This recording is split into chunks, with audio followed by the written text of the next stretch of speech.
The champagne flute shattered against the marble floor of our penthouse suite as I stared at my husband of 12 hours packing his suitcase. Our honeymoon luggage sat untouched by the door, Paris tickets scattered across the nightstand like broken promises. "Sophia's in the hospital, Madison. I have to go." Those words would change everything. I'd love to know which corner of the globe you're watching from. And if this story speaks to you, make sure to subscribe. Tomorrow's video is one you absolutely can't miss. The morning after our wedding should have been magical.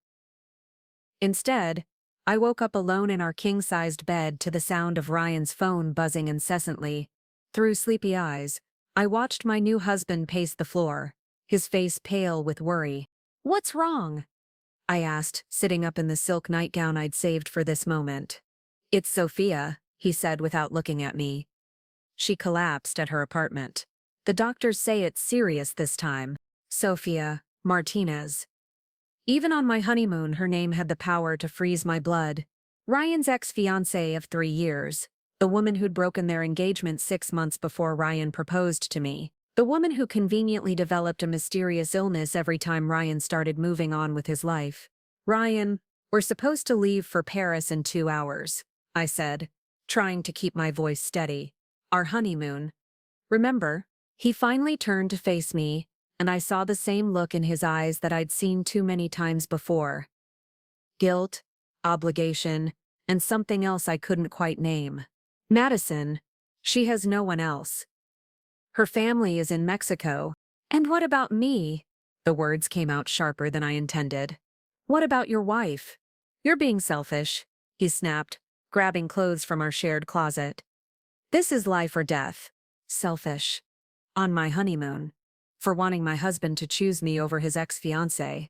I watched him pack with practiced efficiency, the same way he'd done 3 months ago when Sophia had her anxiety attack during our engagement party.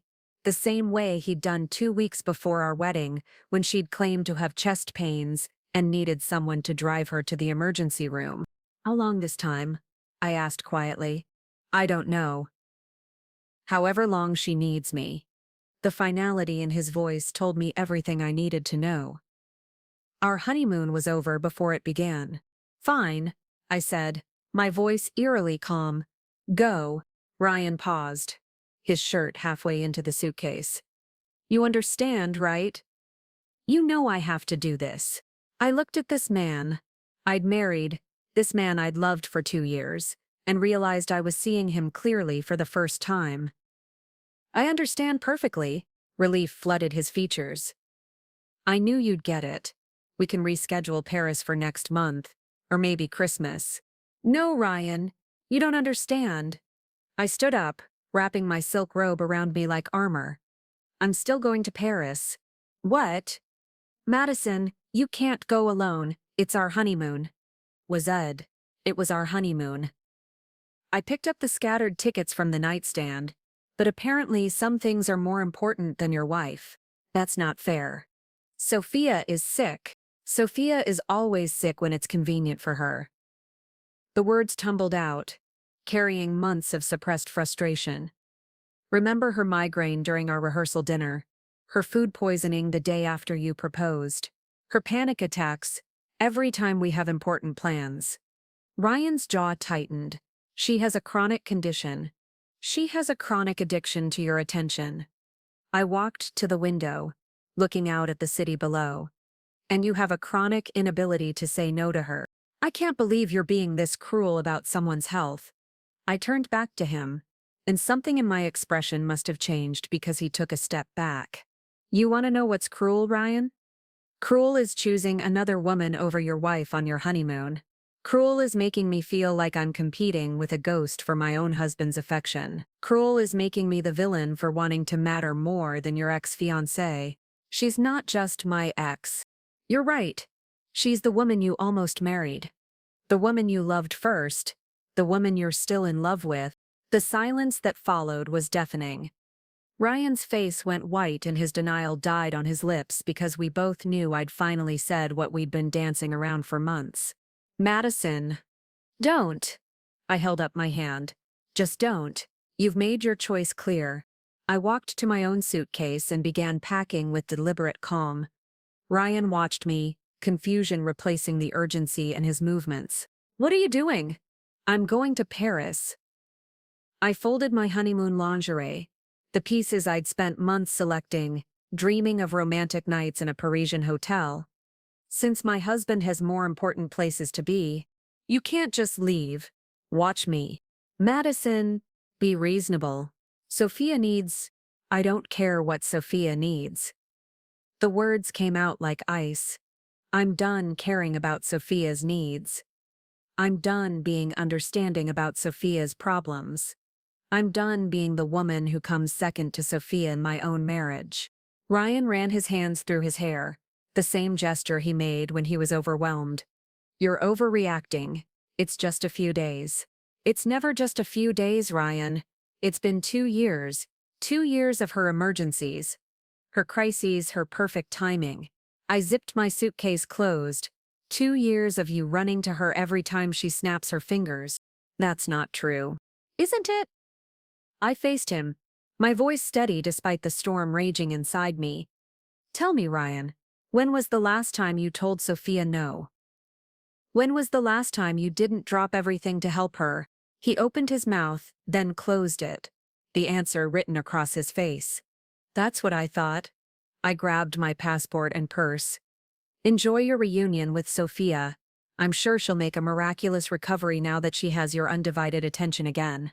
"Madison, don't do this. Don't make me choose." I stopped at the bedroom door and looked back at him one last time. "I'm not making you choose, Ryan. You already did. You chose her. You've been choosing her for 2 years. I'm just finally accepting it. Where are you going to stay in Paris? That's not your problem anymore." "What do you mean?" I pulled off my wedding ring and set it on the dresser.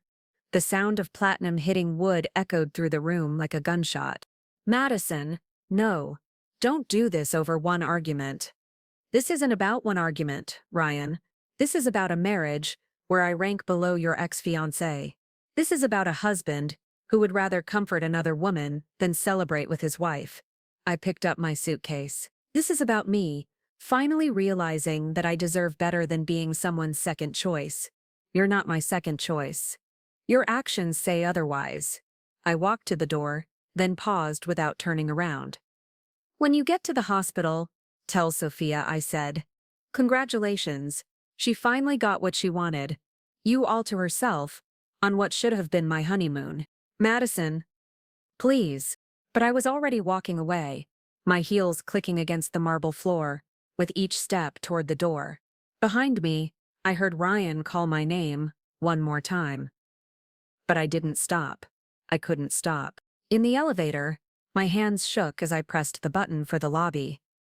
The reflection in the polished doors showed a woman I barely recognized, designer dress, perfect makeup, empty eyes, Mrs. Ryan Thompson for less than 24 hours, and already it felt like a costume I was ready to shed. The taxi driver looked surprised when I gave him the airport address instead of the address on his pickup sheet.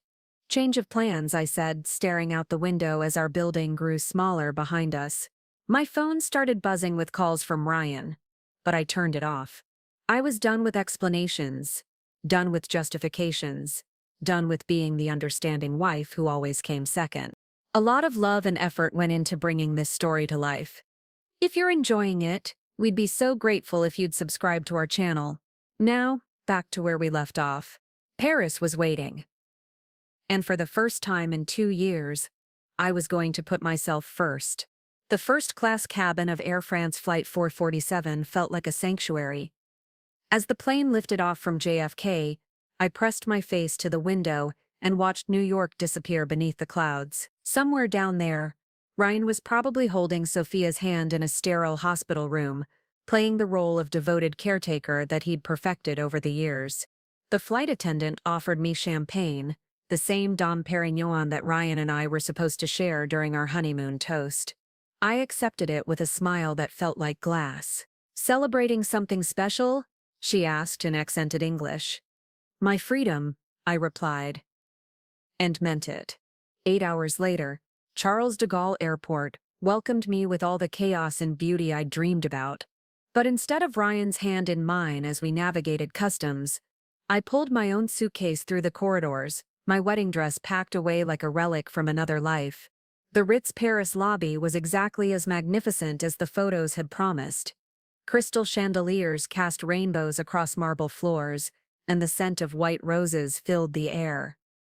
Other honeymooners whispered sweet nothings in corners, their happiness a sharp contrast to my solitude. "Mrs. Thompson?" the concierge inquired, glancing at his reservation system.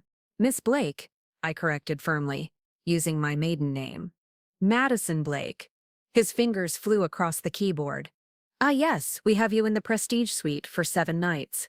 Will Mr. Thompson be joining you later?" "No. It's just me." Something in my tone must have conveyed finality because he simply nodded and handed me the keycard with practiced discretion. The suite was a vision of French elegance. Silk wallpaper, antique furniture, and floor-to-ceiling windows overlooking Place Vendôme. The champagne bucket sat ready with 2 flutes, rose petals scattered across the king-sized bed in the shape of a heart. Every detail screamed romance for 2. I laughed bitterly and swept the petals into the trash. My phone had been buzzing constantly during the flight, but I'd kept it in airplane mode. Now, alone in Paris, I finally turned it on. 47 missed calls from Ryan, 23 text messages, 5 voicemails. The first text was simple: "Madison, please call me." The 5th: "Sophia's condition has stabilized. We can still make this work." The 10th: "I'm at the airport. The next flight to Paris leaves in 3 hours." The last one, sent an hour ago. Never mind. Sophia took a turn for the worse. I can't leave her. I deleted them all without reading the voicemails. That first night in Paris, I ordered room service and ate alone on the terrace, the Eiffel Tower glittering in the distance like a promise. The city of love stretched out below me, but I felt oddly at peace with my solitude. For the first time in months, no one needed me to be understanding, accommodating, or second best. The next morning, I woke to sunshine streaming through silk curtains and realized I felt lighter than I had in years. No tiptoeing around Ryan's moods, no wondering when Sophia's next crisis would interrupt our plans, no measuring my worth against a ghost from his past. I dressed in a flowing white sundress and explored the city with the enthusiasm of a woman reborn. The Louvre's halls echoed with centuries of stories, and I found myself standing before the Mona Lisa thinking about secrets and hidden truths. At a sidewalk cafe in Montmartre, sketched the street musicians while sipping wine and speaking broken French with the waiter who found my attempts charming. By day 3, my phone had stopped buzzing. Ryan's calls had tapered off, then stopped entirely. I wondered if Sophia's latest emergency was more serious this time, or if he'd simply given up trying to apologize for choices he wasn't sorry for making. That evening, I sat at Le Jules Verne restaurant in the Eiffel Tower, treating myself to a dinner that Ryan and I were supposed to share. The maitre d' had initially hesitated about seating a woman alone at their romantic establishment, but my dress and demeanor convinced him I belonged. "Excusez-moi, but are you dining alone by choice or by circumstance?" I looked up to find a man in an impeccably tailored navy suit standing beside my table. He was tall, dark-haired, with the kind of confidence that came from never having to introduce himself. His French accent was subtle but unmistakable. "By choice," I replied honestly, "and it's been the best choice I've made in years." He smiled, a genuine expression that reached his eyes. "I'm Alexandre Dubois. I couldn't help but notice you seem to be celebrating something." "My divorce," I said, raising my champagne glass. "Well, my impending divorce." Instead of the awkward retreat I expected, Alexandre laughed. "Now that is worth celebrating. May I join you? I promise I'm not in the habit of approaching women dining alone, but there's something about the way you're savoring your freedom that's quite inspiring." Something about his directness appealed to me. "Madison Blake. And yes, you may join me, but only if you promise not to feel sorry for the abandoned bride." "Abandoned?" He settled into the chair across from me with fluid grace. "From where I'm sitting, it looks like you did the abandoning." We talked until the restaurant closed. Alexander was the heir to a luxury hotel empire, educated at Oxford, fluent in 6 languages, and possessed a wit that kept me laughing until my sides ached. More importantly, he listened when I spoke, asked thoughtful questions, and never once made me feel like I was competing for his attention. "What brought you to Paris alone?" he asked, over cognac. "My husband chose his ex-fiancée over our honeymoon," I said simply. Apparently, her health crises are more important than his marriage vows. Alexander's expression darkened. A man who would do that doesn't deserve the title of husband. "No," I agreed. "He doesn't. His loss is Paris's gain," Alexander said, his eyes holding mine. "And perhaps mine as well." The following days blurred together in a whirlwind of adventures. Alexander showed me his Paris, hidden gardens, exclusive boutiques, restaurants where the chefs knew him by name. We browsed antique markets in the morning, visited private art collections in the afternoon, and danced until dawn at clubs I never would have found on my own. He was everything Ryan wasn't. Spontaneous, where Ryan was rigid; passionate where Ryan was distant; present where Ryan was always somewhere else in his mind. When Alexander looked at me, I felt like the only woman in the world. When Ryan looked at me, I felt like I was interrupting his thoughts of someone else. "You're different from American women I've known," Alexander told me as we strolled along the Seine on my 5th night.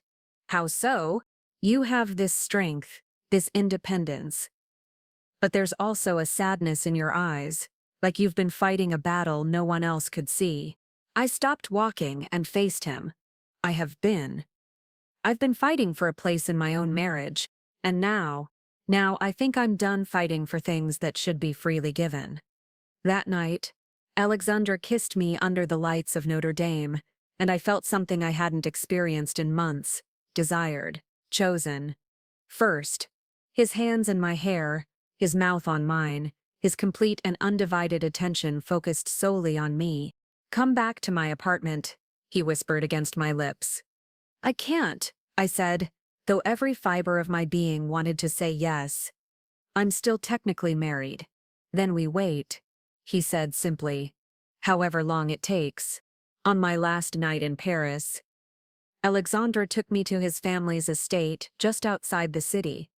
The chateau was a fairy tale come to life, with manicured gardens and fountains that caught moonlight like diamonds. "My grandmother left this to me," he explained, as we walked through rooms filled with priceless art and antiques. "She always said it was meant for a love that would last centuries." We stood on the terrace overlooking the gardens, and I felt a peace I'd never known possible. "I have a confession," Alexander said, his hand finding mine. "What's that?" "I wasn't dining alone that night by coincidence. I saw you earlier that day at the Louvre. You were standing in front of a painting, and you had this expression of someone seeing beauty for the first time. I couldn't forget it." "So you followed me?" I inquired with the concierge at the Ritz about the beautiful American woman traveling alone. "He mentioned you had dinner reservations." Alexander smiled sheepishly. "I may have made my own reservation at the same time." I should have been offended, but instead I felt flattered. "You caused a lot of trouble for a stranger." "You weren't a stranger. You were the woman I'd been waiting to meet my entire life." The words hung between us like a promise, and I realized that in 5 days this man had shown me more genuine affection than Ryan had in 2 years of marriage. "I have to go back to New York tomorrow," I said quietly. "I know, but this doesn't have to end here." "Alexandra. Marry me?" The words stopped my breath. "What?" "I know it sounds insane. I know we've only known each other for 5 days. But I also know that I've never felt about anyone the way I feel about you." He turned to face me fully. "You said you're getting divorced. Marry me instead." "You're serious?" "Completely. I can offer you everything that man couldn't. A marriage where you come first. Always. A life where you never have to compete for attention or affection. A partner who sees your worth and would never dream of making you settle for less." I stared at him. This beautiful, successful, kind man who was offering me a life I'd never dared to dream of. "I need time to think." "Of course, But Madison? He lifted my hand to his lips. Don't think too long. Life is short, and happiness shouldn't wait for the perfect moment. That night, I lay awake in my suite, at the Ritz, staring at the ceiling, and trying to process the week that had changed everything. In 5 days, I'd gone from abandoned bride to desired woman to potential wife of a French billionaire. My phone sat silent on the nightstand. Ryan hadn't called in 2 days. Tomorrow I will return to New York and face the wreckage of my marriage. But tonight, I fell asleep holding Alexandra's business card and thinking about chateau and second chances. The Manhattan skyline looked different through the airplane window as we descended into JFK. Smaller somehow, less intimidating than when I'd left 8 days ago as a heartbroken bride. Now I was returning as something else entirely. A woman who knew her worth. Alexander had insisted on flying back with me, his private jet touching down an hour before my commercial flight. "I want to be here when you need me," he'd said, pressing a key into my palm. "The penthouse at the Dubois Hotel. It's yours for as long as you need." The Uber driver glanced at me in the rearview mirror as we pulled up to my apartment building. "Good trip to Paris, miss?" "Life-changing," I replied, and meant it. The doorman, Marcus, did a double-take when he saw me. "Mrs. Thompson, you're back early from your honeymoon. Plans changed," I said simply, my wedding ring finger noticeably bare. The elevator ride to the penthouse felt eternal. I had no idea what I'd find behind that door: a repentant husband, an empty apartment, or something worse. The key still worked, which meant Ryan hadn't changed the locks in a fit of anger. What I found was worse than I'd imagined. Ryan sat on our white leather sofa, but he wasn't alone. Sophia Martinez was curled up next to him, wearing one of my silk robes, her head on his shoulder. Empty takeout containers littered the coffee table, and she was laughing at something on his phone, the same intimate laugh I'd heard her use during their engagement years ago. They both froze when they saw me, guilt written across their faces like a billboard. "Madison." Ryan scrambled to his feet, nearly dumping Sophia onto the floor. "You're back, clearly at the wrong time," I said, my voice remarkably calm. I set my suitcase down and surveyed the scene. "How's your health, Sophia? You seem to have made quite the recovery." Sophia had the grace to look embarrassed, pulling my robe tighter around herself. "Madison, this isn't what it looks like." "Really?" "Because it looks like my husband's ex-fiancé is wearing my clothes in my apartment while I was away." I walked further into the room, noting the wine glasses, the cozy setup, the way they'd clearly been comfortable until I interrupted. "What would you call it?"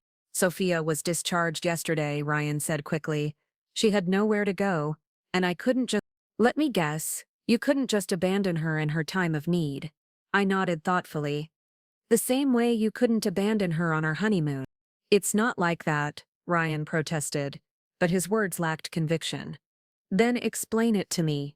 "Ryan, explain why your sick ex-fiancé is wearing my robe in our living room while your wife is in Paris alone." Sophia stood up, her movements perfectly graceful for someone who'd supposedly been at death's door a week ago. "Madison, I should—" "No, please stay," I said, gesturing for her to sit back down. "I think it's time we all had an honest conversation." Ryan looked between us nervously. "Madison, let's talk privately." "Why? We're all adults here. We all know what's really going on." I walked to the window, looking out at the city where Alexandra was waiting for my answer. "Sophia, can I ask you something?" "I suppose," she replied cautiously. "How long have you been in love with my husband?" The question hung in the air like a grenade. Sophia's face went pale, and Ryan made a strangled sound. "I don't know what you mean," Sophia said weakly. "Of course you do.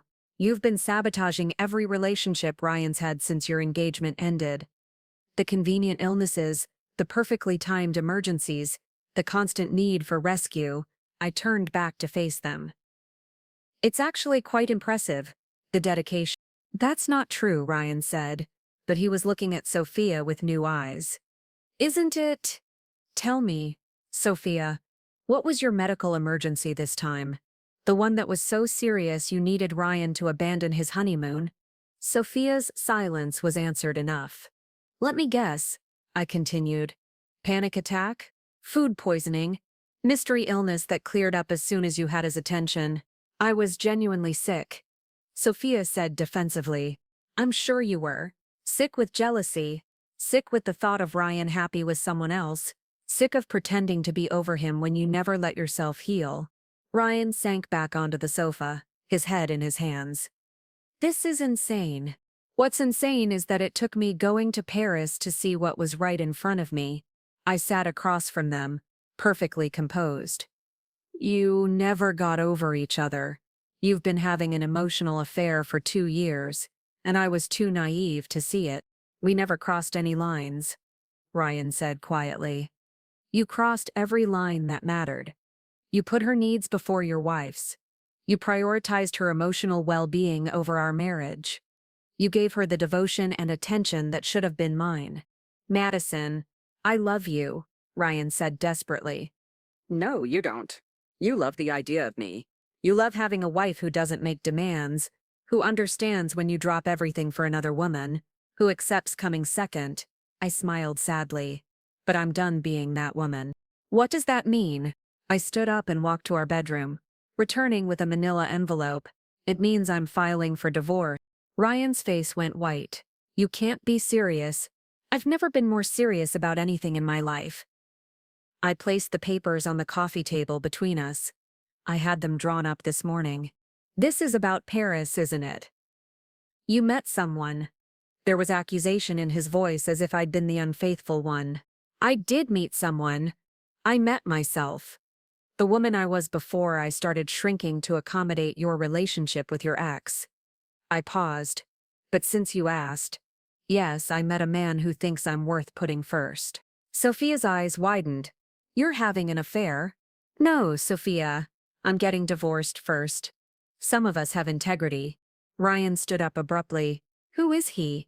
Someone who wouldn't abandon me for another woman. Someone who sees my worth and doesn't take it for granted. I picked up my purse. Someone who asked me to marry him. The silence in the room was deafening. You can't marry someone you just met, Ryan said desperately. Why not? You married me while you were still in love with someone else. How's that working out?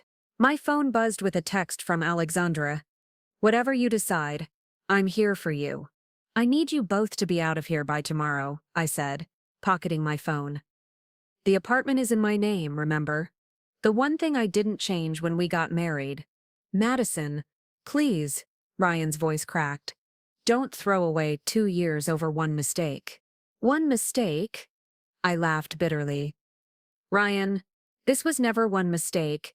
This was a pattern. This was a choice you made every single day for 2 years. I looked at both of them. The only mistake was mine, thinking I could make you love me more than you love her. I walked to the door, then turned back one last time. Moo. And Sophia, when you move in here, and we all know you will, try not to wear my clothes. I'd hate for you to be reminded that you're getting my leftovers. The elevator doors closed on their shocked faces, and I felt a weight lift from my shoulders that I hadn't even realized I'd been carrying. Alexandra was waiting for me in the lobby of the Dubois Hotel, pacing like a caged panther. When he saw me, his entire face lit up. How did it go? He asked, searching for my expression. About as well as expected. I filed for divorce. He stepped closer, his hands gentle on my arms. And I reached into my purse and pulled out the business card he'd given me, the one with his personal number written on the back. I have an answer to your question. Yes? I smiled, feeling truly free for the first time in years. Ask me again. His eyes widened with understanding. Then he dropped to one knee right there in the marble lobby of his family's hotel. Other guests stopped to stare, but I only had eyes for the man looking up at me with such hope and love. Madison Blake, will you do me the honor of becoming my wife? Yes, I said without hesitation. Yes, I will. He slipped a ring onto my finger, a stunning vintage sapphire surrounded by diamonds that made my original wedding set look like costume jewelry. The hotel lobby erupted in applause from strangers celebrating our joy. "How did you know my ring size?" I asked as he stood and pulled me into his arms. I may have asked the jeweler at Cartier about the beautiful woman who returned a wedding set yesterday, he admitted with a grin.